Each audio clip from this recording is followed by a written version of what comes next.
السلام عليكم ورحمة الله وبركاته.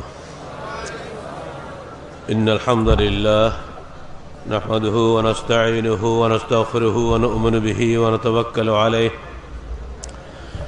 ونعوذ بالله من شرور أنفسنا ومن سيئات أعمالنا من يهده الله فلا مضل له ومن يضلل فلا هادي له ونشهد أن لا إله إلا الله وحده لا شريك له ونشهد أن محمدا عبده ورسوله. أما بعد فقد قال الله تعالى في الكلام المجيد فأعوذ بالله السميع العليم من الشيطان الرجيم.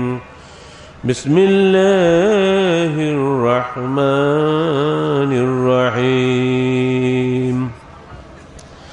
يا أيها الناس إنا خلقناكم من ذكر وأنثى وجعلناكم شعوبا وقبائل لتعارفوا إن أكرمكم عند الله أتقاكم إن الله عليم خبير.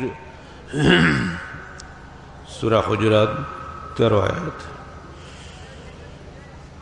সম্মানিত সভাপতি, উপস্থিত ওলামায়ে কেরাম এবং আহলে হাদিস আন্দোলন বাংলাদেশ সাতক্ষীরা সাংগঠনিক জেলা কর্তৃক আয়োজিত আজকের এই জেলা সম্মেলনে সমবেত শ্রোতৃমণ্ডলী,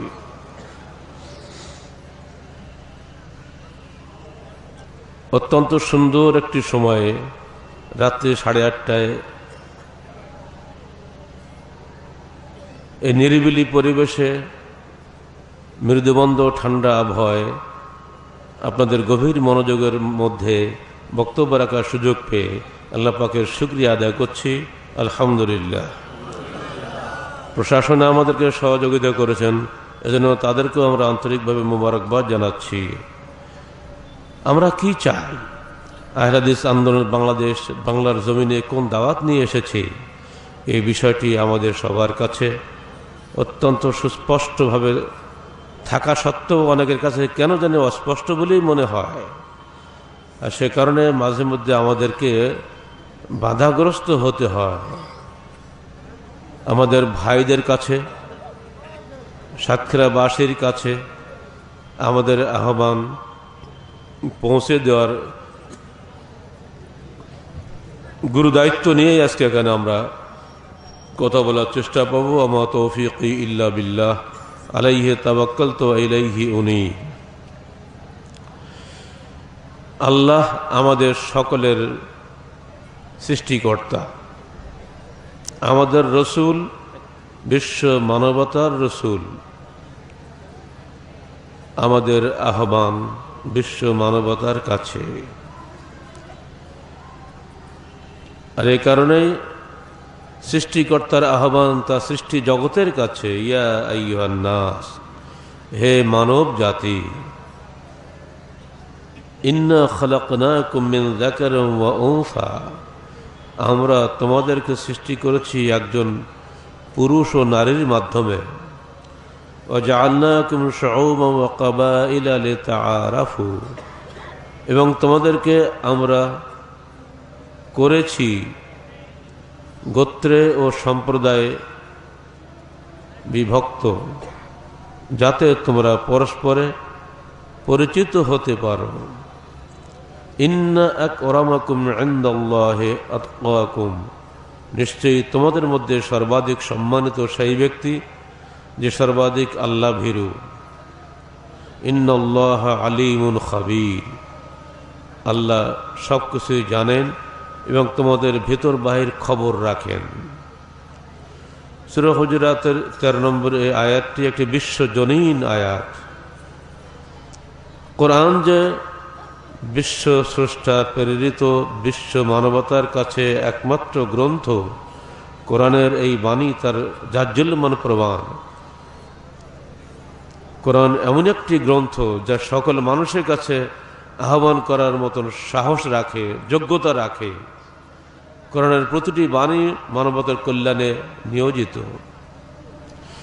কোরআন এমন একজন মহান সত্তার কাছ থেকে এসেছে যে সত্তা শুধু মানুষের সৃষ্টিকর্তা নন, নভমণ্ডল ও ভূমণ্ডল এবং এর মধ্যস্থিত সব কিছুরই তিনি সৃষ্টিকর্তা। তাঁর বাণী শুধু বর্তমান কালের জন্য নয়, অতীত, বর্তমান, ভবিষ্যৎ সর্বকালের জন্য একমাত্র শাশ্বত এবং কল্যাণ বাণী। এমনটি নয় যে এই যুগে এটা কল্যাণময়, পরবর্তী যুগে এটি অচল, এমনটি নয়।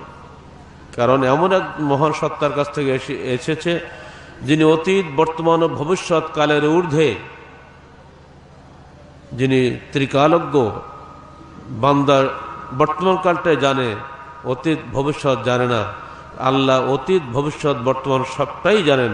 অতএব বান্দার কিসে কল্যাণ হবে ভবিষ্যতে, সবই তাঁর এই বাণীর মধ্যে আমরা পাই। আল্লাহর বাণীর মতো বিশ্ববাণী আর কোনো মানুষের কাছ থেকে মানুষ পাবে না। আর সেই বাণী নিয়ে যারা সমাজে আসে, তাদের আন্দোলন বিশ্ব মানবতার কাছে, বিশেষ একটি গোষ্ঠীর কাছে নয়।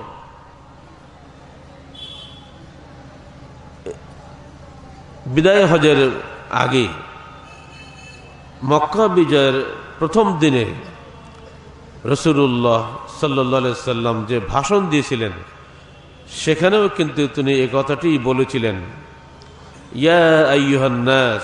খেয়াল করুন, আল্লাহ বলছেন ইয়া আইয়ুহান নাস, রাসূল বলছেন ইয়া আইয়ুহান নাস, ইন্নাল্লাহা ক্বাদ আযহাবা আনকুম উবাইয়াতাল জাহেলিয়াহ ওয়া ফখরাহাল আবা।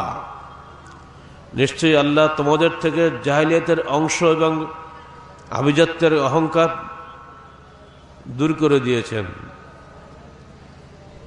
ফান্নাসু রাজুলান মুমিনুন তাকি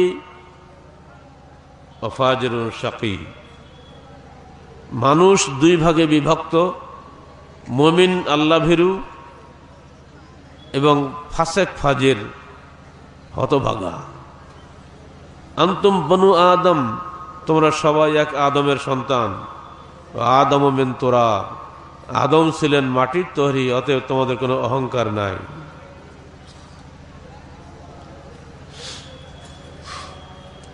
যখন তিনি আয়াতটি পাঠ করছেন, তখন তার সামনে যারা বসা ছিল তারা ছিল তার জানি দুশমন। দুদিন আগ পর্যন্ত যারা তার বিরুদ্ধে যুদ্ধ করেছে, যাদের হাতে হামজা ইবনে আব্দুল মুত্তালিবের মতন মহান মানুষটি শহীদ হয়েছেন, অসংখ্য মুসলমানদের রক্তে রঞ্জিত আরব নেতারা তার সামনে বসে আছে। এই হত্যাকারীদেরকে ইচ্ছা করলে তার এক হুকুমে সেখানেই সবাই প্রতিশোধ নিতে পারতেন। তিনি জিজ্ঞেস করলেন সম্মিলিত জনতাকে, তোমরা আমাকে বহিষ্কার করেছিলে 8 বছর আগে, আমি আজ আসে পুনরায় ফিরে এসেছি বিজয়ীর বেশে, তোমরা আজকে আমার কাছে কি আশা করো? তারা বলে দিল, ইবনুন করিম আখুন করিম, উত্তম সন্তান, উত্তম ভাই যে আচরণ করে আমরা সেই আচরণ আশা করি। তিনি জবাব দিলেন, ইযহাবু লা তাসরিব আলাইকুমুল ইয়াওম ওয়া আনতুমুত তুলাকা। যাও, আজকে তোমাদের প্রতি আমাদের কোনো অভিযোগ নাই, তোমরা সবাই মুক্ত। বিশ্ব ইতিহাসে এক অনন্য সাধারণ মুহূর্ত ছিল এটি। আর এই জন্য অত্যন্ত বড় বড় লেখকরা, বিশেষ করে হিস্ট্রি অব আরবসের লেখক বলতে বাধ্য হয়েছেন, আমি এইখানে গিয়ে হতবাক বিস্ময়ে তাকিয়ে থাকি, এটাও কি মানুষের পক্ষে সম্ভব?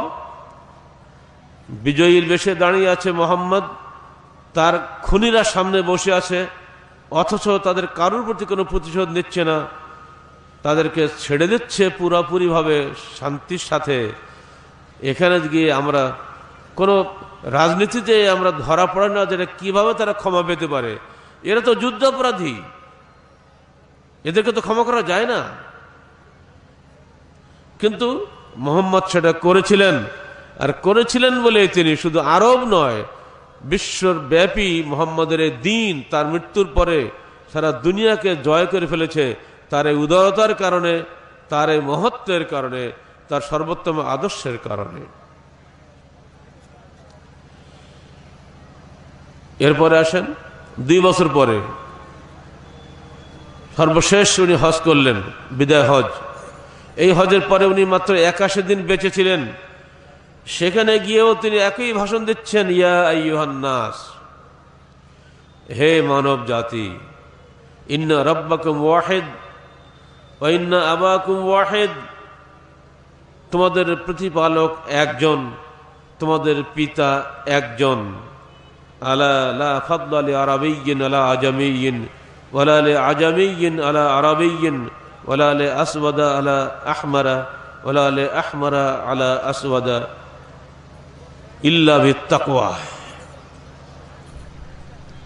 হে মানব জাতি, তোমাদের সৃষ্টিকর্তা একজন, তোমাদের পিতা একজন, অতএব আরবের জন্য অনারবের উপরে কোনো প্রাধান্য নেই, অনারবের জন্য আরবের উপরে কোনো প্রাধান্য নেই, লালের জন্য কালোর উপরে প্রাধান্য নেই, কালোর জন্য লালের উপরে কোনো প্রাধান্য নেই, ইল্লা বিত্তাকওয়া, আল্লাহ ভীরুতা ব্যতীত। এরপরে তিনি এই আয়াতটি পড়লেন, যেটা আমি একটু আগে পড়লাম, ইন্না আকরামাকুম ইনদাল্লাহি আতকাকুম, মনে রেখো তোমাদের মধ্যে উত্তম সেই যে তোমাদের মধ্যে সবচাইতে আল্লাহ ভীরু। এবার তিনি বলছেন, হাল বাল্লাগতু, আমি কি তোমাদেরকে যে কথাটা পৌঁছতে পেরেছি? কালু বালা, তারা বলে হ্যাঁ হে আল্লাহ রসুল, আপনি আমাদের পৌঁছে দিয়েছেন। এবার তিনি যে কথাটি বললেন সেটি আরো গুরুত্বপূর্ণ আমাদের জন্য। ফালিবাল্লিগু শাহিদুল গায়বা, যারা উপস্থিত তারা অনুপস্থিতদের কাছে আমার কথাগুলো পৌঁছে দিও। আজকে সাতক্ষীরা জেলা সম্মেলনে 1500 বছর আগে রেখে যাওয়া রাসূলুল্লাহ সাল্লাল্লাহু আলাইহি সাল্লামের সেই পবিত্র আমানতের হক আদায় করলাম, তার সেই বাণীটি আপনাদেরকে পৌঁছে দিলাম। বলুন আলহামদুলিল্লাহ। কি পৌঁছানো হলো? ইসলাম একটা বিশিষ্ট একটি মাত্র সেক্টের ধর্ম নয়, ইসলাম বিশ্ব মানবতার ধর্ম। ইসলামের নবী সকল মানুষের নবী, তিনি হিন্দুর নবী, মুসলমানের নবী, বৌদ্ধের নবী, খ্রিস্টানের নবী, এমনকি জিনের নবী। এই মজলিসে যত জিন আছে তারা আমাদের বক্তৃতা শুনছে। আপনারা নিশ্চয়ই জানেন, জিনেরা যে দেশে বসবাস করে সে দেশের ভাষা তারা বুঝে এবং তারাও এখানে আমাদের বক্তব্য শুনছে। তাদের মধ্যে হয়তো অনেকে হেদায়েত হয়ে যাবে। যেভাবে আল্লাহ রসুল দূর অতীতে তায়েফ থেকে ফেরা পথে নাখলাতে যখন ফজরের সালাত আদায় করছিলেন, তার ফজরের সালাতের কেরাত শুনে একদল জিন ওই রাস্তা যাচ্ছিল, তারা সেখানে দাঁড়িয়ে কেরাত শুনে মুসলমান হয়ে চলে যায়। আজও সেটা হতে পারে। যখন তিনি মক্কায় রাতের অন্ধকারে ইবনে মাসউদকে নিয়ে ঘুরছিলেন, হঠাৎ করে তিনি হারিয়ে গেলেন, খুঁজে পাওয়া যায়নি তামাম রাত। সাহাবায়ে কেরাম বলছেন, আমাদের জীবনের সবচেয়ে মন্দ রাত্রি ছিল ওই রাত্রি, যে রাত্রি আমরা রসুলকে খুঁজে পাই নাই। ফজরের দিকে তিনি একাকে হেঁটে চলে আসতেছেন, সমস্ত সাহাবীরা পাগলের মতো গিয়ে ধরছে, হে আল্লাহর রাসূল, আপনি রাত্রি কোথায় ছিলেন? আমরা খুঁজে খুঁজে হয়রান। উনি বলছেন, আমি গিয়েছিলাম জিনেদের কাছে দাওয়াত দেওয়ার জন্য। কি আশ্চর্য, চিন্তা করেন। শোনো, জিনেদের কাছে আমি সূরা রহমান পাঠ করেছি, তারা তোমাদের চাইতে উত্তম উত্তর দিয়েছে। যখন আমি বলেছি ফাবি আইয়ি আলাই রাব্বিকুমা তুকাযযিবান, তারা সঙ্গে সঙ্গে জবাব দিয়েছে, লা বিশাইয়্যিন মিন নি'মাতিকা রাব্বানা নুকাযযিবু ফালাকাল হামদ। হে আমাদের প্রতিপালক, তোমার কোনো একটি নিয়ামতকেই আমরা মিথ্যা মনে করি না, তোমার জন্য যাবতীয় প্রশংসা। তোমরা কি এমন উত্তর দিতে পারো না? এজন্যই আমরা ইমাম সাহেবদেরকে বললি, এই সূরা রহমানের 33 বার এই প্রশ্ন এসেছে। যখন আপনি কেরাত শেষ করবেন তখন অন্তত ইমাম সাহেব আপনি পড়েন, মুক্তাদি ভাইরাও আপনারা পড়বেন এই দোয়াটা, সালাত রাসূলের দেওয়া আছে, দেখে নেবেন। তো জিনেদের কাছে উনি দাওয়াত দিয়েছেন নবী হওয়ার প্রথম দিকে, আবার দাওয়াত দিয়েছেন নবম হিজরিতে, আবার দাওয়াত দিয়েছেন তায়েফ থেকে ফেরার সময়। আর এখানে গিয়ে সাহাবায়ে কেরাম মুহাদ্দিসিনে কিরাম, শারহিন প্রায় সবাই বলেছেন, জিনেরা যে দেশে বসবাস করে সে দেশের ভাষা ওরা বুঝে। তাদের মধ্যে কাফেরও আছে, মুমিনও আছে, জন মানুষের মধ্যে কাফেরও আছে, মুমিনও আছে। অতএব আজকের এই জলসা শুধু মুসলমানের জলসা না, এটা কিন্তু জিন মুসলমানদেরও জলসা। কারণ আমাদের নবী তাদেরও নবী।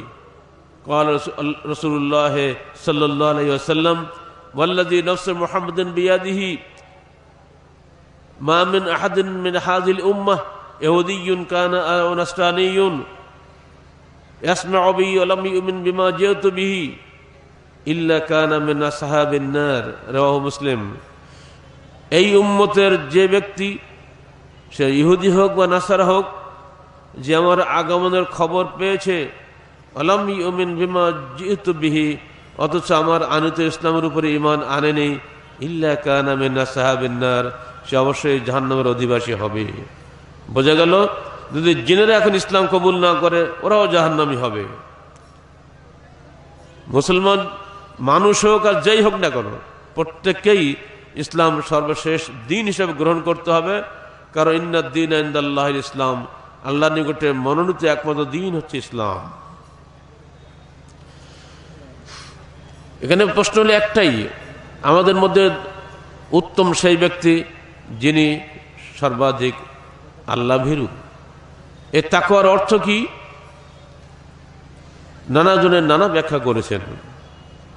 উবাই ইবনে কাব ব্যাখ্যা দিয়েছেন ওমর ফারুককে, যে তুমি যখন কাঁটা বেছানো রাস্তা দিয়ে চলবে কিভাবে চলো? তখন ওমর ফারুক বললেন, খুব সাবধানে চলে যেন পায়ের তলে কাঁটা না বিধে।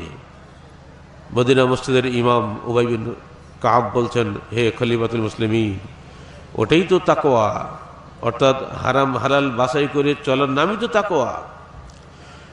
ইমাম কুরতুবী অন্য ব্যাখ্যা দিচ্ছেন, তিনি আর সহজে বলে দিয়েছেন, মুরাআত হুদুদুল্লাহ আমরান ওয়া নাহিয়ান, আল্লাহর হুদুদগুলি, আল্লাহর সীমারেখাগুলি, আদেশ হোক আর নিষেধ হোক, সঠিকভাবে মূল্যায়ন করা, আদায় করা।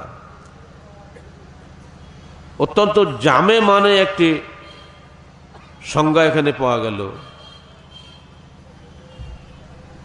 অন্য জায়গায় এসছে ইমতিসাল আওয়ামিরিহি ইজতিনাব নওয়াহিহি, আল্লাহর আদেশ সমূহের উপরে পুরোপুরি আমল করা, নিষেধ সমূহ থেকে পুরোপুরি বিরত থাকা, একে বলে তাকওয়া। বোঝা গেল তাকওয়া শুধু মনের বিষয় নয়, তাকওয়াটা আমলের বিষয়। ঈমান এবং আমল যখন একত্রিত আসে, ইসলাম এবং ঈমান শব্দ দুটো একত্রিত আসে একই আয়াতের মধ্যে, তখন দুটির অর্থ পৃথক হয়। ক্বালাতিল আরাবু আমান্না কুল লাম তুমিনু ওয়ালাকিন কুলু আসলামনা।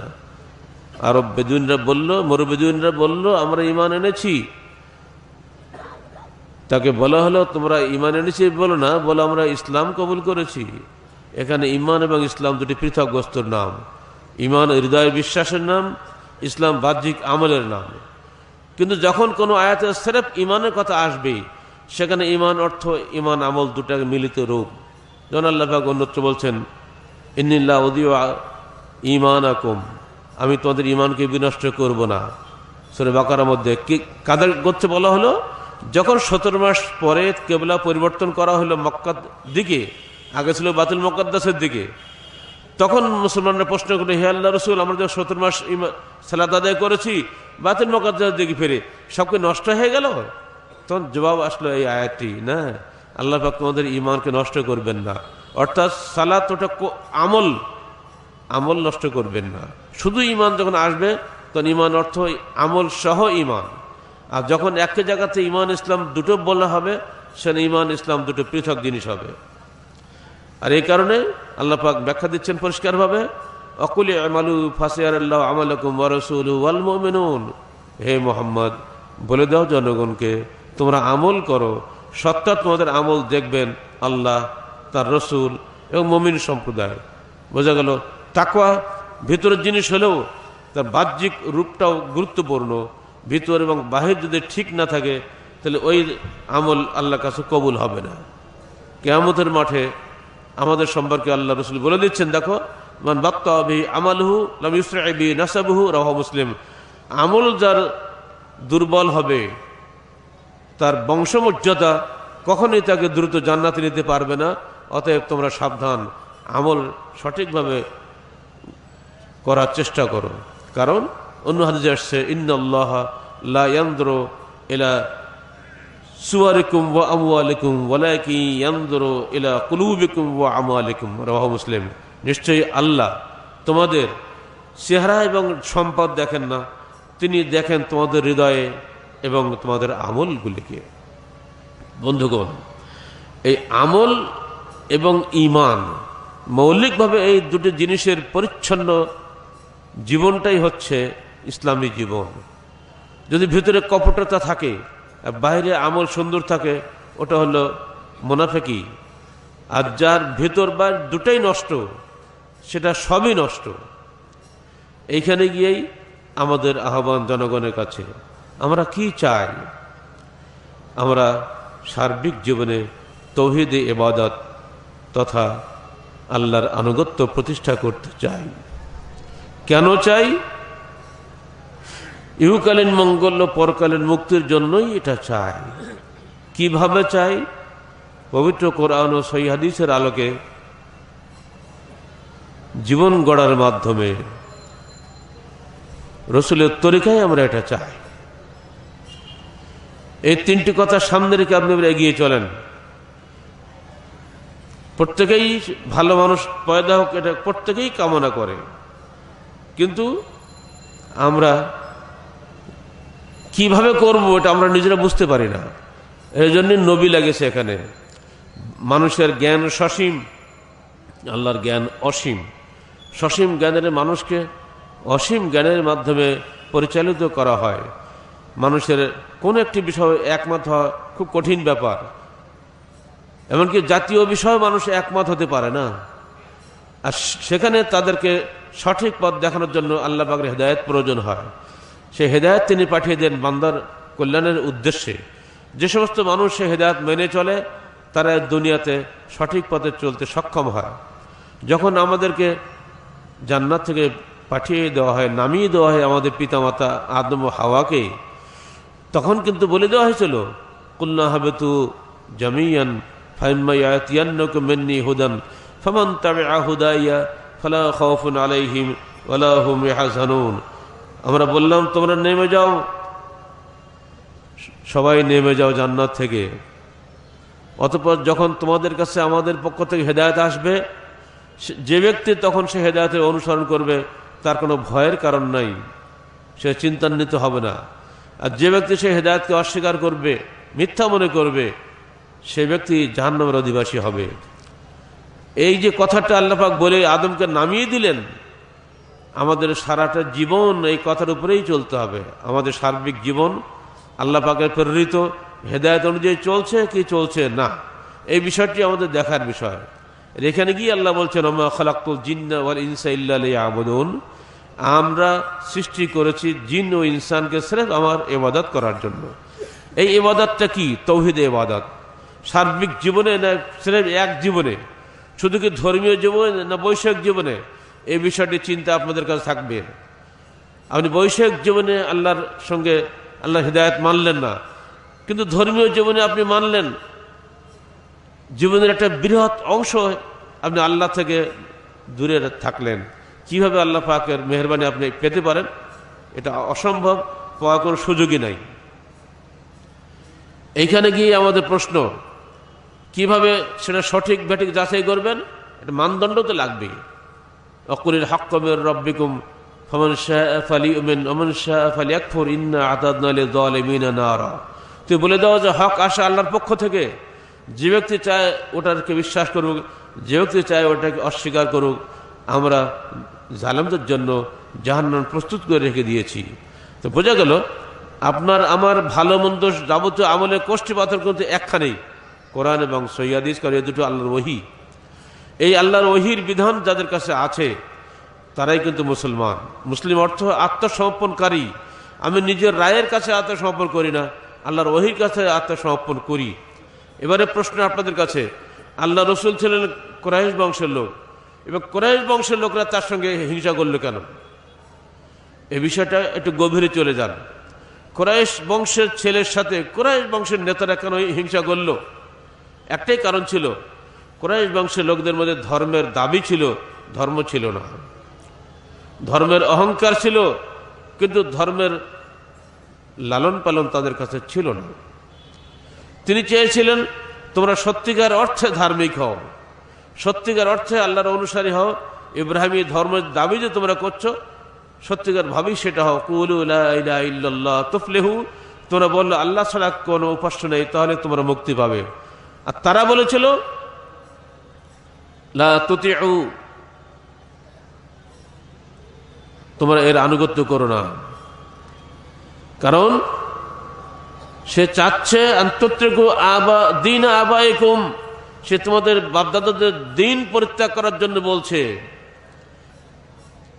আজও আমাদের মধ্যে ঠিক একই বস্তুর সংঘর্ষ সৃষ্টি করেছে। আমরা বলছি আসুন পবিত্র কোরআন ও সহিহ হাদিসের জীবন গড়ি, আর আপনি বলছেন না বাপদাদা করে গেছে তাই করব। তারা কি কিছুই বুঝতেন না? দূর অতীতে আরব কুরাইশদের সঙ্গে আমার রসুলের যে বিরোধ ছিল, আজকেও কিন্তু ওই কোরআন ও সহিহ হাদিসের দায়ী যারা, তাদের সঙ্গে অন্যদের একই বিরোধ হচ্ছে। নিজের জীবনটা মিলিয়ে নেবেন এই কোষ্ঠী পাথরের সঙ্গে। আপনি সালাত আদায় করছেন, সালাত তো আদায় করতেই হবে, কোনো মাপ নাই। কেউ সালাতুল পাসপোর্ট ভিসার মতো, ওইটা না নিয়ে যে বর্ডারে গেলে আপনাকে ফেরত দিবে। ইন্ডিয়া যেতে গেলে ভিসা নিয়ে যেতে হবে, ওটা না থাকলে আপনার যেতে দেবে না। আপনি যত বড় পণ্ডিত হন, ভালো হন না কেন, কিয়ামতের মাঠে প্রথম হিসাব আপনাকে সালাতের দিতে হবে। সালাতটা যদি গোলমেলে হয়, ভেজালি হয়, ওই সালাত আপনাকে মুক্তি দেবে না। সবার কাছে আমাদের একটা পরে একটা উদাহরণ আকারে পেশ করলে আপনি বুঝতে পারবেন।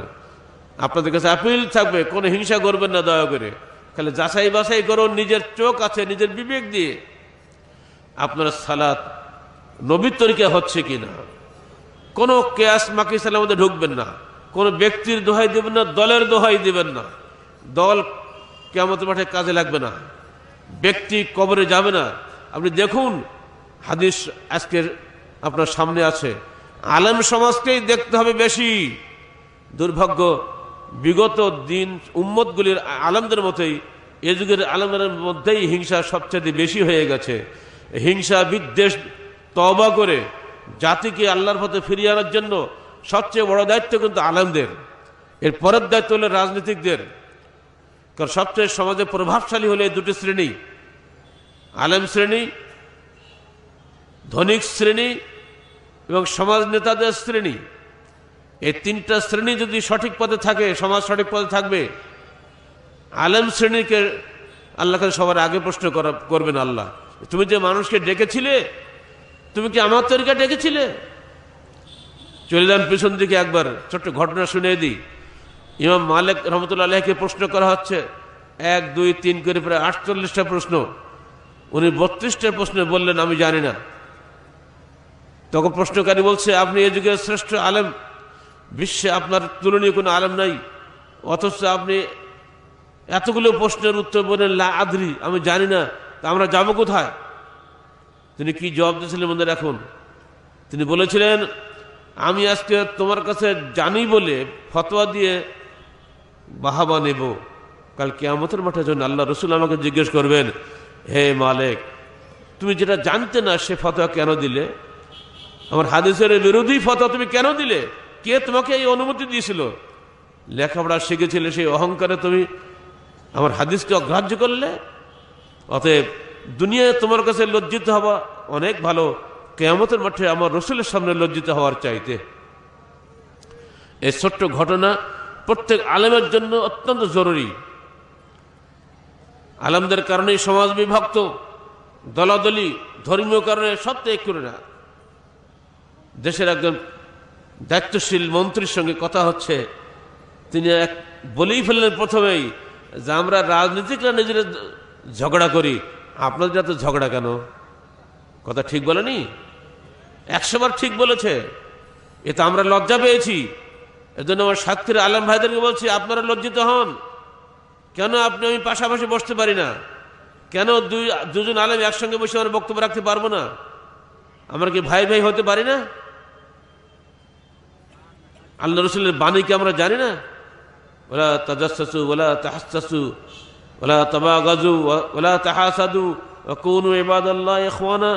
তোমরা পরস্পরে হিংসা করো না, ছিদ্রান্বেষণ করো না, বিদ্বেষ করো না, বরং তোমরা সকলেই আল্লাহর বান্দা হিসেবে ভাই ভাই হয়ে যাও। এই হাদিস আমরাও পড়ি, সবাই পড়ি আমরা, কিন্তু মানি কয়জনে? এজন্যই আমাদের দাবি, প্রথমে ধর্মীয় জীবনে যারা আমরা আছি, দয়া করে ধর্মীয় জীবনটা কোরআন ও সহিহ হাদিস এর আলোকে গড়ে নেওয়ার চেষ্টা করুন। দলের দোহাই দিবেন না, মামুলি দোহাই দিবেন না, হুজ্জতে সাহাবার দোয়া দিবেন না। সহিহ হাদিস পেলে গ্রহণ করে যাবেন, এর বাইরে যাওয়ার কোনো সুযোগ নাই। ওই হাদিসটা সামনে রাখুন। একজনকে মেরু বেদুইন এসে বলছে, হে আল্লাহ রসুল, দুল্লানি আলা আমালিন, আপনি আমাকে একটা আমল বলে দিন যা আমাকে জান্নাতে প্রবেশ করাবে। তিনি বললেন, তুমি 5 ওয়াক্ত সালাত আদায় করো, সিয়াম পালন করো, হজ করো, যাকাত দাও। বলছে আর কিছু করতে হবে না? না, পারলে তুমি নফল কিছু ইবাদত করো।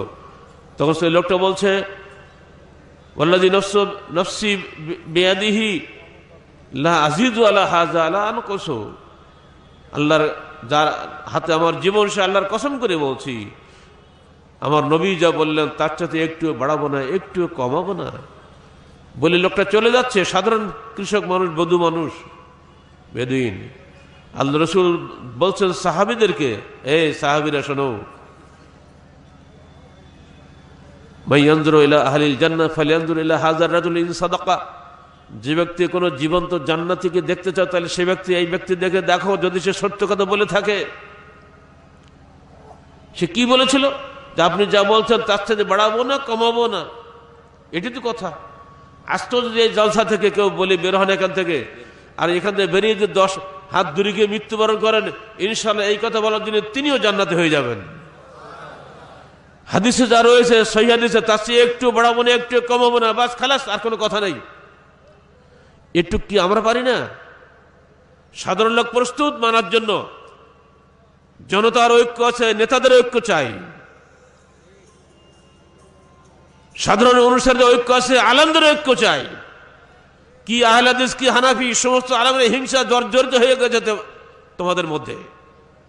হিংসা করবেন না, এমন একটা পরিবেশ তৈরি করুন যেন আমরা আপোষে ভাই ভাই হতে পারি। আমরা সে আহ্বান জানিয়ে যাচ্ছি সাতক্ষীরা ওলামায়ে কেরামের কাছে এবং নেতৃবৃন্দের কাছে। যে বিষয়টি নিয়ে একটু আগেই আমরা বক্তব্য শুনলাম জাহাঙ্গীর আলমের কাছে, বিষয়টা কি দুঃখজনক নয়? মানুষ মরার পরে কবরে যায় না মরার আগে কবরে যায়? কি জবাব কি আপনাদের কাছে? তা জিন্দা পীর কেমন করে হয়? একটু বুঝাতে যদি আমাদেরকে হাদিস করার খরচ করা লাগে, তাহলে আমরা মানুষ কে জন্য হলাম? মানুষের ওসিলা হয়, সহজ কথা। এই মাইক্রোফোন আমি চালাতে জানি না, আমাকে মাইক মাঝে সাহায্য নিতে হবে না?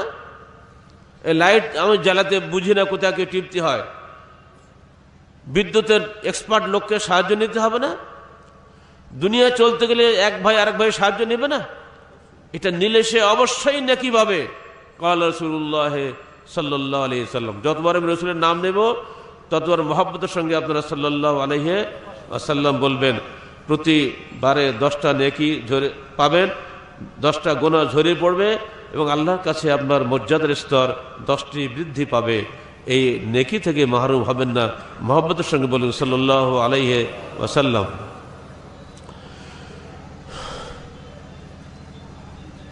তিনি বলছেন, দেখো, আল্লাহ ফি আউনিল আবদে মা কানাল আবদ ফি আউনি আখিহে। আল্লাহ বান্দার সাহায্যে যতক্ষণ থাকেন, যতক্ষণ বান্দা তার আরেক ভাইয়ের সাহায্যে থাকে। এটা কি জীবিত না মৃত? কি মনে হয় আপনাদের? জীবিত বান্দা জীবিত ভাই সাহায্য করবে না মৃত বান্দা মৃত ভাই সাহায্য করবে? তিনি বলছেন তো জীবিত বান্দার কাছে তো কথাগুলি বলতে, তাই না? আলহামদুলিল্লাহ, আমাদের নিরাপদ রক্তদান সংস্থা তৈরি হয়েছে আমাদের সংগঠনের পক্ষ থেকে, যাদের নাম দিয়েছে আমরা এই হাদিসের আলোকে আল আউন, মানুষকে সাহায্য করার জন্য। মৃত্যুপথ যাত্রী একটা ভাইকে যদি নিরাপদ তাজা রক্ত দেওয়া হয়, ব্লাড ব্যাংকে রক্তের চাইতে এই তাজা রক্ত আরো বেশি ফলদায়ক হবে না? যে কোনো ডাক্তার এটা বলবে। এরপর যদি ওই রক্তটা যদি মাদক মুক্ত মানুষের রক্ত হয়, যে মানুষ সিগারেট খায়, যে মানুষ তামাক খায়, যে মানুষ জর্দা খায়, যে মানুষ মাদক গ্রহণ করে ইয়াবা খায়, তার রক্ত কোশ্চিনকালেও অন্যের দেহে উপকার আনবে না। এজন্য আমাদের এই সংগঠনে কোনো মাদক সেবীর রক্ত নেওয়া হয় না। আপনারা মনে খারাপ করবেন না, আলেম ওলামারা জর্দা খাওয়াকে মকরু বলে দিয়েছেন, তামাক খাওয়াটাকে মকরু বলে দিয়েছেন, যদিও সিগারেট তারা খান না। আমরা তো মনে হয় তামাক খাওয়া থেকে সিগারেট খাওয়া অনেক ভালো। সবাইয়ের উদ্দেশ্যে বলছি, সিগারেট, তামাক, জর্দা সবকিছুই মুস্কির, মাদক। একটা হাদিস মুখস্থ করেন, আমার সাথে বলতে হবে আপনাদের। হাদিস তো আমরা বলি না, তাই না? মাদ্রাসায় পড়ি না বলে হাদিস বলতে পারেন না। মাদ্রাসা না পড়ে আজকে একটা হাদিস আপনার বলতে হবে, এবং এটা মুখস্থ করবেন, বাড়িতে বউর সাথে বলবেন। বলেন, কুল্লু মুস্কিরিন, জোরে বলেন শিগগির, কুল্লু মুস্কিরিন হারাম। বাস দুটা কথা, কুল্লু মুস্কিরিন হারাম, যাবতীয় মাদক দ্রব্য হারাম। এই হাদিসটা মুখস্থ করা যাবে না? ইনশাআল্লাহ, আলহামদুলিল্লাহ। আমার দোয়া করে আল্লাহ পাক যেন আপনার মুখস্থ করাই দেয়। আবারও বলেন, কুল্লু মুস্কিরিন হারাম। এত ছোট্ট একটা হাদিস বললে যদি মুখস্থ না থাকে, তা আল্লাহ নবী কিয়ামতের উপর নারাজ হবে, যেটা আমার কথা এটা পছন্দ করতো না। এটা কত গান বলে, ও আমার দুটো শব্দ মুখস্থ করতে পারে না। একটু যদি মনে থাকে, আর প্রতি মুহূর্তে আপনার মনের মধ্যে ধাক্কা দেবে, আমার রসুলের বাণী হচ্ছে যাবতীয় মাদক দ্রব্য হারাম, আমি কেন মাদক খাবো? মনে ধাক্কা দিবে না? বলুন, বিশ্বের সবচেয়ে বড় মানুষের হুকুমের চাইতে আল্লাহ রসুলের বাণী কি বেশি মূল্যবান নয়? আমার রসুল বলছেন কুল্লু মুস্কির হারাম, যাবতীয় মাদক দ্রব্য হারাম। আর আমরা যদি মাদক খাই, এটা কি আল্লাহ রসুলের বিরোধিতা করা হবে না? তিনি বলছেন আল খামর রাস কুল্লি খাতিয়া, যাবতীয় পাপের উৎস হলো মাদকতা। যারাই মদ খায়, সমস্ত পাপ উৎস তাদের কাছে জমা রয়েছে। অতএব সাবধান, যারা মাদকের ব্যবসা করো, যারা মাদক সেবন করো, তারা এখান থেকে দূরে থাকো। তার আগে বলছে, দয়া করে ওলামায়ে কেরাম তামাক খাওয়া বন্ধ করেন। কি রাজি আছেন? এই বুড়ো মানুষগুলো যারা মুখ ঠোঁট লাল লাল দেখছি, নিশ্চয়ই আপনারা পান খান, তাই না? পানের সঙ্গে জর্দা না খেলে তো মজা লাগে না, মুখটা ভুর ভুর করে, সুগন্ধ লাগে। জি না, চলবে না। উত্তরবঙ্গে তামাকের চাষ প্রায় বন্ধ করে দিয়ে দিছি আমরা, ওয়াজ করে করে, তামাক বন্ধ করো, ধান লাগাও। তামাকের কোনো স্থানেই ওর কোনো কল্যাণ নেই। ও শিকড় থেকে শুরু করে পাতার কোনা পর্যন্ত মানুষের ক্ষতিকর। আর এই তামাক মানুষকে ধ্বংস করে দিল, এই মাদক আজকে দেশটা শেষ করে দিল। লক্ষ লক্ষ কোটি কোটি আজকে ইয়াবা আসছে বিদেশ থেকে। অতএব মাদক থেকে সাবধান হয়ে যান। এবার আসুন, দোয়া করতে হবে। আমরা দোয়া করব, জীবন্ত মানুষের কাছে দোয়া করবে, সাহায্য চাইবে, এটাই নিয়ম। মানুষকে সাহায্য করার ওসিলা হচ্ছে দুটা জিনিস, দোয়ার মাধ্যমে করা যায় আর আমলের মাধ্যমে করা যায়। আল্লাহ রসুল মদিনা মসজিদে খুতবা দিচ্ছেন, একজন এসে বলে, হে আল্লাহ রসুল, মদিনা শুকিয়ে অনাবৃষ্টিতে খরতাপে শেষ হয়ে গেল, আপনি আল্লাহকে দোয়া করুন যেন বৃষ্টি আসে। আল্লাহ রসুল সঙ্গে সঙ্গে দোয়া করলেন, আল্লাহ মাসকানা গায়সান মুগীসান, হে আল্লাহ তুমি আমাদেরকে বৃষ্টি বর্ষণ করাও। এমন বৃষ্টি আসলো, মদিনা ভেসে যাওয়ার অবস্থা। ওই লোকটি দৌড়িয়ে আবার চলে আসছে, ইয়া রাসূলুল্লাহ, সব মদিনা ডুবে গেল যে, আবার দোয়া করেন যেন বৃষ্টি বন্ধ হয়ে যায়। তিনি আবার দোয়া করেন, আল্লাহুম্মা হাওয়ালাইনা ওয়ালা আলাইনা, হে আল্লাহ তুমি বৃষ্টি ফিরিয়ে নাও, আমাদের উপরে আর দিও না। সঙ্গে সঙ্গে বৃষ্টি বন্ধ হয়ে গেল। এই যে দোয়া চাওয়া, তাই না? আমরা পরস্পর কাছে দোয়া চাইব, ছোট হন বড় হন, আলেম হই জাহেল হই, প্রত্যেকের দোয়া চাইব। এটা চাওয়া সিদ্ধ, এটা চাওয়া অবশ্যই জরুরি, এটা চাওয়া যাবে। এবার আসুন, যখন আপনি মরে যাচ্ছেন তখন আপনার কাছে দোয়া চাওয়া যাবে? এইখানকার প্রশ্ন। জীবিত ব্যক্তির দোয়া করবে, কিন্তু মৃত ব্যক্তি জীবিত ব্যক্তির জন্য দোয়া করবে না, বা জীবিত ব্যক্তি মৃত ব্যক্তির কাছে দোয়া চাইবে না। এটাই হলো শিরক। একটা জড় বস্তু সে কখনো মানুষের উপকার করতে পারে?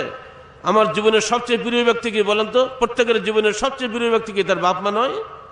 বাপ মা দুনিয়া থেকে বিদায় হয়ে চলে গেছেন, কবরে আছেন তারা কি কবরে বসে আমার কোনো উপকার করতে পারছেন? বা আমরা কি তাদের কোনো উপকার করতে পারছি? পারি না। তার আরো যার জন্য প্রমাণ নেন, আমার রসুল শুয়ে আছেন মদিনাতে, পাশেই তার জামাই ওসমান গনি, তাকে হত্যা করছে বিদ্রোহীরা এসে। 1 মাস অবরোধ করে রাখার পরে তাকে হত্যা করল।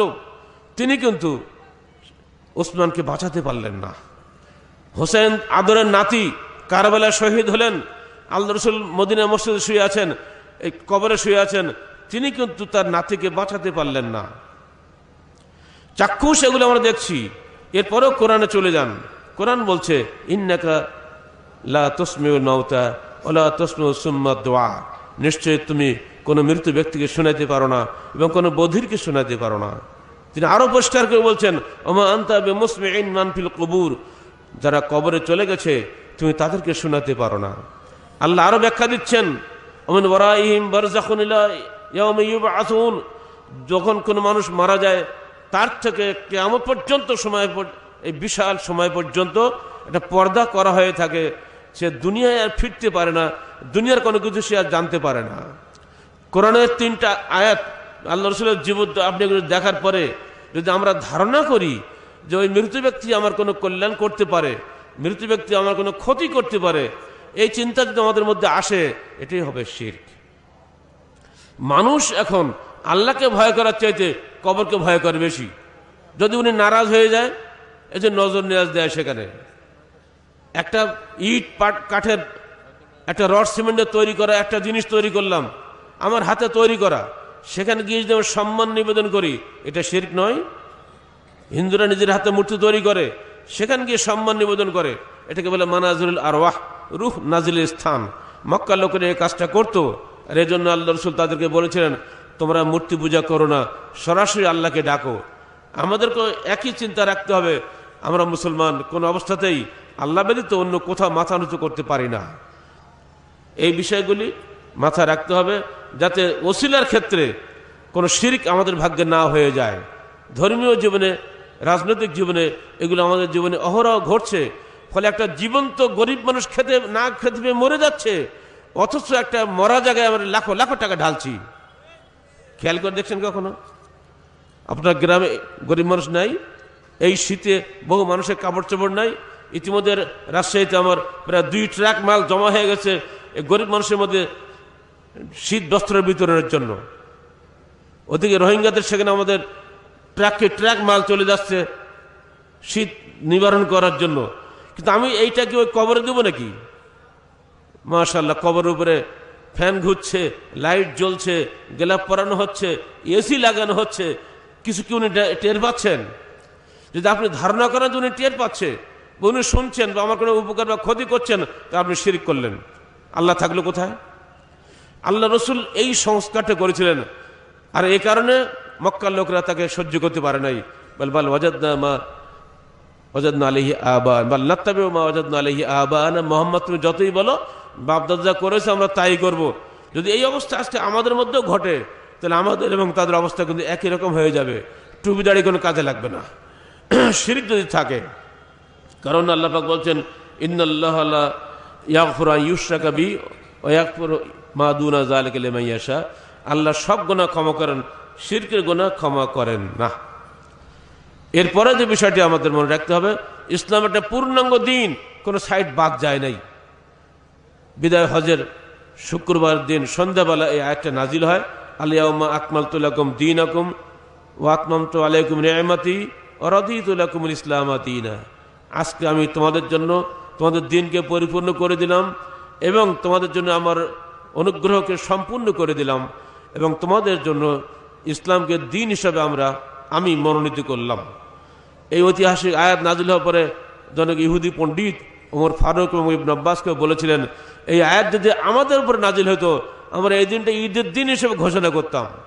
ওমর ফারুক বলেছিলেন, ওটা নিঃসন্দেহে আমাদের ঈদের দিন ছিল, কারণ ওটা হজের দিন, বিশ্ব মুসলিমের ঐক্যের দিন, এবং ওটা জুমার দিন, সাপ্তাহিক ঈদের দিন। অতএব ঠিকই আছে, অসুবিধা কিছু ছিল না। এই পূর্ণাঙ্গ দিনে আজকে আমরা কত কি ঢোকাচ্ছি, এটা আমাদের দেখতে হবে না? এইখানে বসে আমার আব্বার সঙ্গে একসময় একটা ঘটনা ঘটেছিল, যেটা প্রায় বলি। আমাদের নলতার পীর সাহেব যিনি মারা গেছেন, সেখানে সাতক্ষীরার যত শ্রেষ্ঠ ব্যক্তি সব ছিলেন। আব্বা তখন নিয়ত দরুদ শরীফ বইটা লেখেন, সেখানে উনি অত্যন্ত চমৎকারভাবে উচ্চশিক্ষিত মানুষ তো বলছিলেন, হে মাওলানা আহমদ আলী, আমি যদি আমার কোনো বন্ধুকে চিঠি লিখি আমি তোমাকে ভালোবাসি, অথবা যদি লিখি আমি তোমাকে অন্তরের অন্তঃস্থল থেকে ভালোবাসি, অথবা যদি বলি আমি তোমাকে সবচাইতে বেশি ভালোবাসি, এই তিনটা ভাষার মধ্যে আমার বন্ধু কোনটা বেশি খুশি হবেন? তখন অডিয়েন্স যারা ছিলেন সাতক্ষীরার যত সেরা সেরা ব্যক্তি, আপাতত লাফসা মাদ্রাসার হেড মৌলবী, সবাই বললেন যে না, অত্যন্ত ভালোবাসি, অন্তর থেকে ভালোবাসি, এটা বললে নিঃসন্দেহে ওর পাঠক বেশি খুশি হবেন। তখন সবাই খুব খুশি। তো সেখানে আমরা যদি আল্লাহুম্মা সাল্লি আলা মুহাম্মদ সরাসরি না বলে আল্লাহুম্মা সাল্লি আলা সাইয়্যিদিনা ওয়া হাবিবিনা রাসূলিনা মুহাম্মদ বলি, তাহলে দোষের কি হলো? রসুলের কিছু বিশেষণ দিয়ে যদি বলা হয় ভদ্রতা বেশি হয় না? সুন্দর যুক্তি। তখন নাকি আমার যে ঘটনাটা ঘটেছিল, যেটা তার চাক্ষুষ তার কাছে শোনা এবং তার বইতে আমরা পড়েছি, যে তিনি বললেন তোমরা আমাকে এক গ্লাস পানি এনে দাও। সবাই ভাবলো মাওলানা আহমদ আলী এখন ভয়ে কাতর হয়ে গেছে, গলায় কথা বের হচ্ছে না, এখন পানি খেয়ে নেবে। এক গ্লাস পানি টেবিলে রাখা হলো। তখন উনি বললেন, দেখেন এই এক গ্লাস পানির সঙ্গে আপনারা ইসলামের সঙ্গে তুলনা করুন, আপনারা বলুন ইসলামকে পরিপূর্ণ না কিছু বাকি ছিল? সবাই বলছে না, ইসলাম পরিপূর্ণ, আর তখন বাকি হওয়ার সুযোগই নেই, যে নবী তো আসবে না। তখন আব্বা নাকি বলেছিলেন, দেখেন ইসলামের কোথাও, কোরআনে বা হাদিসে কোথাও আল্লাহুম্মা সাল্লি আলা মুহাম্মদ ছাড়া সাল্লি আলা সাইয়্যিদিনা হাবিবিনা মুহাম্মদ নাই। তাহলে আপনারা যে তিনটা ফোঁটা যোগ করলেন, আপনারা ইনডাইরেক্টলি বলে দিলেন এই তিনটা ফোঁটা আল্লাহ রসুল দিতে ভুল হয়ে গেছিল। তো সবাই আস্তাগফিরুল্লাহ নাউযুবিল্লাহ, তাই তো হয়? বা এই তিনটে ফোঁটার জায়গা খালি ছিল তাই বলবেন? তো না, তা তো বলা যাবে না। তাহলে আপনারাই বলুন কোনটা ঠিক। তখন পীর সাহেব উনি উঠে, খান বাহাদুর আহসানুল্লাহ সাহেব, উনি উঠে গিয়ে জড়িয়ে ধরে বলছেন, মাওলানা বুঝতে পেরেছি আমাদের ভুল হয়েছে, আপনি ক্ষমা করবেন। এই ধরনের উঁচু পর্যায়ের মানুষদের মধ্যে এই উঁচু মন থাকে।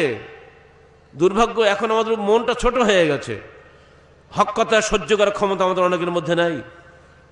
সহিহ হাদিসে কোথাও কুলখানি নাই, চেহেলাম নাই, আপনি সবই করে যাচ্ছেন।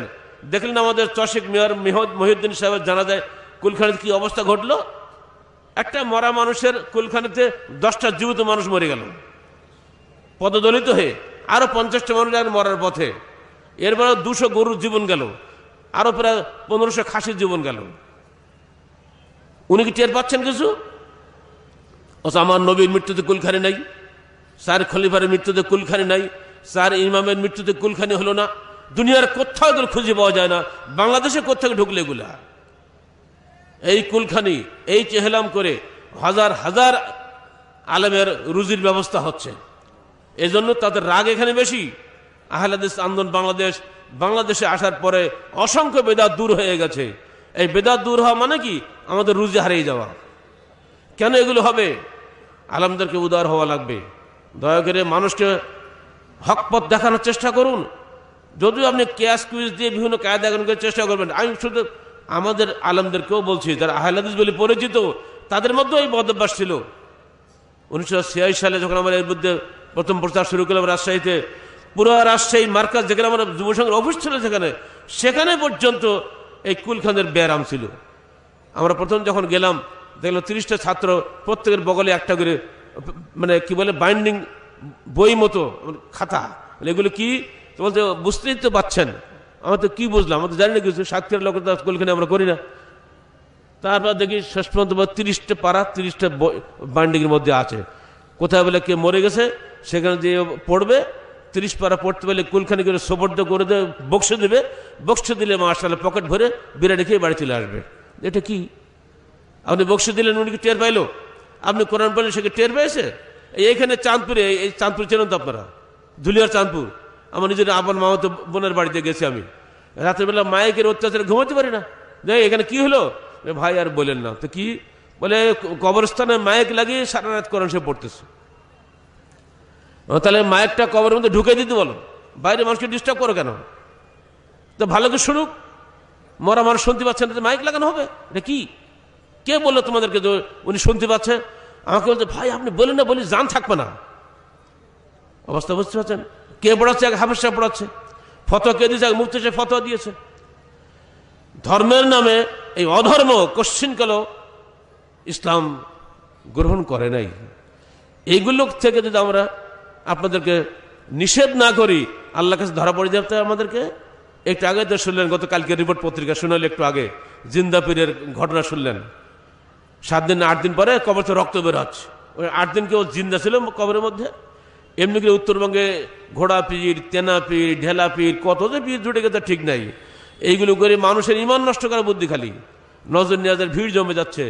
এইগুলো থেকে দূরে থাকুন, স্রেফ এবং স্রেফ আল্লাহর কাছে প্রার্থনা করবেন।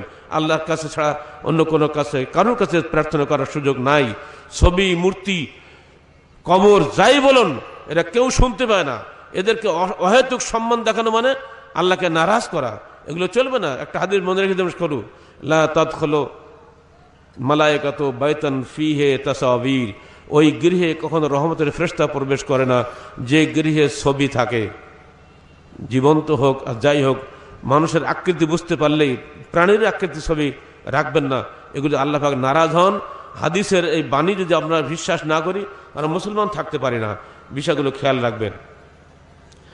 এরপরে আসুন, সমাজ জীবনে চলবেন কিভাবে? আপনাকে অবশ্যই তো নেতৃত্বের মাধ্যমে চলতে হবে। একা একা করে মানুষ চলতে পারে না। 3 জন চললেও একজন নেতা মানা লাগে।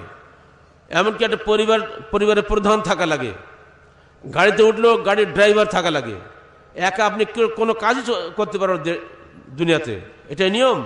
এখানে গিয়ে বিদায় হজের একই ভাষণে আমার রসুল বলে দিচ্ছেন, দেখো, ইন উমরা আলাইকুম আব্দুল মুজাদ্দাউন আসওয়াদু ইয়াকুদুকুম বিকিতাবিল্লাহ ফাসমাউ লাহু ওয়া আতিউ। যদি তোমাদের উপরে একজন নাক কান কাটা কৃষ্ণকায় গোলামও তোমাদের আমির নির্বাচিত হন, এবং তিনি যদি তোমাদের আল্লাহর কিতাব অনুযায়ী পরিচালিত করেন, তোমরা তার কথা শোনো এবং আনুগত্য করো। পরের দিনের শেষ ভাষণে তিনি বলছেন, দেখো, ইত্তাকুল্লাহ রাব্বাকুম সাল্লু খামসাকুম সুমু শাহরাকুম আদ্দু যাকাত আমওয়ালিকুম আতিউ যা আমরিকুম তাদখুলু জান্নাত রাব্বিকুম। রাওয়াহু মুসলিম, রাওয়াহু আবু দাউদ। তোমরা তোমাদের প্রতিপালক আল্লাহকে ভয় করো, তোমরা 5 ওয়াক্ত সালাত আদায় করো, তোমরা রমজানের সিয়াম পালন করো, তোমরা তোমাদের মালের যাকাত আদায় করো, তোমরা তোমাদের আমিরের আনুগত্য করো, তোমাদের প্রতিপালকের জান্নাতে প্রবেশ করো। এখানে আমির দেশের শাসকও সংগঠনের আমিরও উভয়ে, মানুষ সর্বক্ষেত্রে নেতার আনুগত্য করে থাকে। দেশের শাসক সম্পর্কে অনেক কথাবার্তা আছে। এখানে গিয়ে 2টা আকীদা কাজ করছে। একদল বলছে যে দেশের শাসক যদি অন্যায় করে তাহলে তাকে হত্যা করতে হবে, কারণ সে কবিরা গুনাহ করেছে। আরেক দল বলছে শাসক যাই করুক সবই ঠিক আছে, অসুবিধা নাই। আর এখানে গিয়ে মৌলিক আকীদা হবে এই, শাসক যদি কোনো অন্যায় কাজ করেন তিনি কবিরা গুনাহগার হবেন, কিন্তু তার বিরুদ্ধে বিদ্রোহ করা যাবে না। এ বিষয়ে হাদিসের নির্দেশ, আদ্দু ইলাইহিম হাক্কাহুম ওয়াসালুল্লাহ হাক্কাকুম। তোমরা শাসকের হক শাসককে দিয়ে দাও, এবং তোমরা শাসকের হক শাসককে দিয়ে দাও, তোমাদের হক আল্লাহর কাছে চাও। এখানে গিয়ে চরমপন্থী যারা, তাদের ব্যাখ্যা সম্পূর্ণ উল্টা।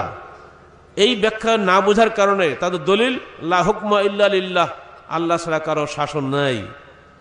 হযরত আলী কারামাল্লাহু ওয়াজহু জবাব দিয়েছিলেন, কালামাতুন হাক্কুন উরিদা বিহা বাতিল লা বুদ্দা মিন ইমারাতিন বিররাতান কানাত আও ফাজিরাতান দেখো কোরআনের আয়াত সঠিক ব্যাখ্যা করেছো, তোমার বেঠিক, তোমাদের মধ্যে অবশ্যই আমি থাকতে হবে।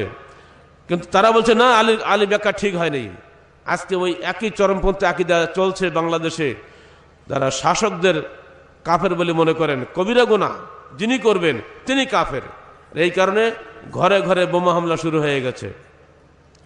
এই আকীদা সম্পর্কে আপনাদের তিনটি মৌলিক বিষয় বলে দিই। ঈমান অর্থ কি? হৃদয়ে বিশ্বাস, মুখে স্বীকৃতি, কর্মে বাস্তবায়নের সমন্বিত নাম হচ্ছে ঈমান, যা আনুগত্য বৃদ্ধিপ্রাপ্ত হয়, গুনাহে হ্রাসপ্রাপ্ত হয়। ঈমান হলো মূল, কর্ম হলো শাখা। এটা হচ্ছে আহলে সুন্নাত ওয়াল জামাতের আকীদা। কর্ম যদি ভুল হয়ে যেয়ে থাকে, বিশ্বাস যদি দৃঢ় থাকে, তাকে আপনি মুসলমান বলতে হবে আপনাকে। কারণ ক্বালা রাসূলুল্লাহ সাল্লাল্লাহু আলাইহি ওয়াসাল্লাম, মান সাল্লা সালাতানা ওয়াস্তাকবালা কিবলাতানা ওয়া আকালা যাবিহাতানা ফাহুয়া মুসলিম, ফাহুয়া ফি জিম্মাতিল্লাহি ওয়া রাসূলিহি, ফালা তাখফুরু ফি জিম্মাতিল্লাহ। যে ব্যক্তি আমাদের সঙ্গে সালাত আদায় করে, আমাদের দিকে কিবলা করে, যে ব্যক্তি আমাদের জবিহা খায়, সে ব্যক্তি মুসলমান। খবরদার সে আল্লাহ জিম্মা থাকে, তোমরা একে হস্তক্ষেপ করো না। আমরা বলছি যে যতই মুসলমান হোক, যদি সে কবিরা গুনাহ করে তাহলে সে কাফের। এই চরমপন্থী আকীদা হলো খারিজি আকীদা। এই আকীদা আলীকে হত্যা করেছে। এই আকীদা সেই যুগ যুগ থেকে চলে আসতেছে। এই আকীদাকে উস্কে দিয়ে আজকে বাংলাদেশে জঙ্গিবাদের সৃষ্টি করা হয়েছে। হয় কেউ নিজেরা করেছে অথবা কারোর দ্বারা করানো হয়েছে। এর পেছনে আন্তর্জাতিক সাম্রাজ্যবাদের চক্রান্ত কাজ করে যাচ্ছে, যে জন্য এই ছোট ছোট বাচ্চা বাচ্চা ছেলেপিলের বুঝুক বা না বুঝুক, এটুক বুঝে রেখেছে সরকারি কাউকে হত্যা করতে পারলেই জান্নাতে চলে যাব, আমরা ক্ষমতায় গিয়ে দেশে ইসলাম কায়েম করব।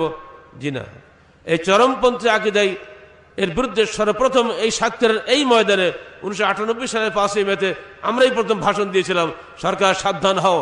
এতদিন সমাজতন্ত্রের নাম দিয়ে এদেশের ধনী আর গরিবের মারামারি লাগানোর চেষ্টা করা হয়েছে, ক্লাস স্ট্রাগলের নাম দিয়ে। এখন কিন্তু ধর্মের নাম করে মুসলমানকে হত্যা করার চেষ্টা করা হচ্ছে। সেই থেকে আজ পর্যন্ত ওইটাই চলছে। যারা ইয়ং ছেলে আছো, তরুণ ছাত্র, তোমাদেরকে আমরা অনুরোধ করছি, খবরদার এই চরমপন্থী আকীদার মধ্যে ঢুকো না। ক্ষতি হয়ে যাবে তোমাদের, ক্ষতি হবে ইসলামের, ক্ষতি হবে আমার নবীর দোষ নাই, ইসলামের দোষ নাই, দোষ তোমাদের ব্যাখ্যা। কোন অবস্থাতেই আহলে হাদিস আন্দোলন বাংলাদেশ এই চরমপন্থী আকীদাকে কোনোদিনও সমর্থন করে না, আজও করে না। এই কারণেই আমার রসুল বিদায় হজের ভাষণে সাবধান করে গেছেন আমাদেরকে, দেখো লা তারজিউ বাদি কুফারা, আমার মৃত্যুর পরে তোমরা যেন কাফের হয়ে যেও না, পথভ্রষ্ট হয়ে যেও না। এখানে এই কাফের অর্থ মুখরাজান আল মিল্লাহ নয়, এই কাফের অর্থ হলো কবিরা গুনাহগার হওয়া। এর দলিল সাবাবুল মুসলিম ফুসুক কিতালু কুফর। ইমাম হযরত ইবনে আব্বাস বলছেন, এই কাফের অর্থ কবিরা গুনাহগার হওয়া। তোমরা যেন পরস্পরে হত্যাকাণ্ড ঘটিয়ে দেশে যেন অনাসৃষ্টির সৃষ্টি করো না। আল্লাহ রসুলের এই বিদায় হজের এই বাণী, তার এই ভাষণ কি আমরা মানতে পারি না? কেন মারবো? কেন মানুষ হত্যা করব? লাভটা কি? একটা মানুষ যদি বেঁচে থাকে তার তওবা করার সুযোগ থাকে। যদি মেরে ফেলে দেন, সে তওবা করবে কখন? আপনারা হাদিস জানেন না যে 99টা মানুষ হত্যা করে ওই লোকটা এক আলেমের কাছে গিয়েছিল। আলেমকে যে বললে, হে আলেম, আমি তওবা করব, আমার তওবা কি কবুল হবে? সে আলেম বলেছিল, তোমার তওবা কবুল হবে না, কারণ তুমি 99টা হত্যা করেছো। শ্রেষ্ঠ হচ্ছে, আমি 99টা হত্যা করেছো, এরপর তুমি তওবা করবে? তো ঠিক আছে আলেম, যখন তওবা যখন ভাগ্যে নেই, তো তোমাকে মেরে 100 পুড়িয়ে দিই, দিল শেষ করে। এইবারে ওর রাস্তা হাঁটছে, আরেকজন লোক বলছে, হে বাবু, আমি তো 100 লোক হত্যা করলাম, আমার কি কোনো তওবা আছে? তখন উনি বললেন, যাও ওই সামনে গ্রামে যাও, ওখানে দিনদার লোক বসবাস করে, ওখানে যাও, ওদের সঙ্গে বসবাস করো। কারণ তুমি খারাপ পরিবেশ থেকে যে খারাপ হয়ে গেছো, ভালো পরিবেশে বসবাস করো, তুমি তওবা করলে ভালো হবে। ওইখানে যেতে যেতে অর্ধেক পথে গিয়ে মালাকুল মউত এসে হাজির। এই সময় তার জান রহমতের ফেরেশতা নেবে না গজবের ফেরেশতা নেবে? দুই ফেরেশতায় ঝগড়া শুরু হয়ে গেছে। আল্লাহ পাক বললেন, দেখো তো কোন দিকে মাপো, কোন দিকে বেশি গেছে। সে দেখা গেল সে তওবা করার জন্য, ওই ভালো এলাকায় যাওয়ার জন্য 1 হাত বেশি চলে গেছে। আল্লাহ পাক বললেন, আমি যেহেতু ও তওবা করেছে, আমি ওকে সমস্ত গুনাহ মাফ করে দিলাম। যদি হ্যাঁ চরমপন্থী ছেলেটি, তুমি যদি গুলি করে মানুষগুলো হত্যা করে ফেলে দিলে, ওই মানুষটা দুদিন পরে মুসলমান হতো কি না হতো, তবে করতো কি না হতো, তুমি জানতে কেমন করে? তাকে সে সুযোগ তুমি দিলে না। অর্থাৎ তোমাকে অবশ্যই অবশ্যই আল্লাহকে ধরা পড়তে হবে। তুমি জান্নাত তো দূরে থাকো, জাহান্নাম তোমার জন্য অবধারিত হয়ে যাচ্ছে। অতএব এই সমস্ত ধোঁকাবাজির মধ্যে তোমরা ঢুকো না। দেশটাকে শান্তি শৃঙ্খলা বজায় রাখতে দাও। দেশে শান্তি থাকলে সরকার সবই করতে পারবে। যদি আমরা নিজেরা যদি মারামারি কাটাকাটি করতে থাকি, কোনো সরকারের ক্ষমতা নেই দেশে শান্তি কায়েম করা। এজন্য সবার কাছে আমাদের অ্যাপিল থাকবে, ইসলাম বিশ্ব ধর্ম, ইসলামের নবী বিশ্ব মানবতার নবী, আর ইসলামের নবী রেখে গেছেন কোরআন এবং সহিহ হাদিস। কোরআন এবং হাদিস শুধু আহলে হাদিসের নয়, কোরআন হাদিস প্রত্যেক মানুষের জন্য চলার পথে ধ্রুবতারা। অতএব সার্বিক জীবনে কোরআন এবং সহিহ হাদিস মেনে চলতে পারলেই আমরা জান্নাত আশা করতে পারি, তার বাইরে আশা করার কোনো সুযোগ নাই। আহলে হাদিস আন্দোলন বাংলাদেশ জামাতবদ্ধভাবে কোরআন ও হাদিস অনুযায়ী এই সমাজকে সংস্কার করার জন্য দিনরাত চেষ্টা করে যাচ্ছে। এই চেষ্টায় আমরা সবার সমর্থন আশা করি। আমি কয়েকটি প্রশ্ন করবো একা করে। যারা তরুণ ছেলে আছো, তোমরা আগে বলো, তোমরা কি জঙ্গিবাদী করে মানুষ হত্যা করবে? সবাই হাত তুলে আল্লাহকে দেখিয়ে দাও, আল্লাহ ক্যামেরা ধরা পড়ে যাও। তোমরা তোমরা কি মানুষকে হত্যা করবে? জঙ্গিবাদের সঙ্গে যাবে? তোমরা কি মাদক সেবন করবে? তোমরা কি যৌতুক নিয়ে বিবাহ করবে? যৌতুক নেব না, বলো। মাদক নেব না, জঙ্গিবাদে যাব না। আল্লাহ তুমি এই বাচ্চাদেরকে কবুল করে নাও। পরিশেষে সাতক্ষীরা জেলা আন্দোলনের ভাইদেরকে ধন্যবাদ জানাচ্ছি, প্রশাসনকে ধন্যবাদ জানাচ্ছি, এবং আমাদের স্নেহাসপদ এমপি এসে হাজির হয়ে গেছেন। তার আব্বার সঙ্গে আমাদের সম্পর্ক খুবই সুন্দর ছিল। উনি যে এমপি হয়ে গেছে, আলহামদুলিল্লাহ আমাদের জন্য সৌভাগ্যের ব্যাপার। আল্লাহ পাক তাকে যেন সাতক্ষীরার উন্নয়নের তৌফিক দান করেন। আকুলু কওলি হাযা আস্তাগফিরুল্লাহ লি ওয়া লাকুম ওয়া লিসাইরিল মুসলিমিন। আসসালামু আলাইকুম ওয়া রাহমাতুল্লাহি ওয়া বারাকাতুহু।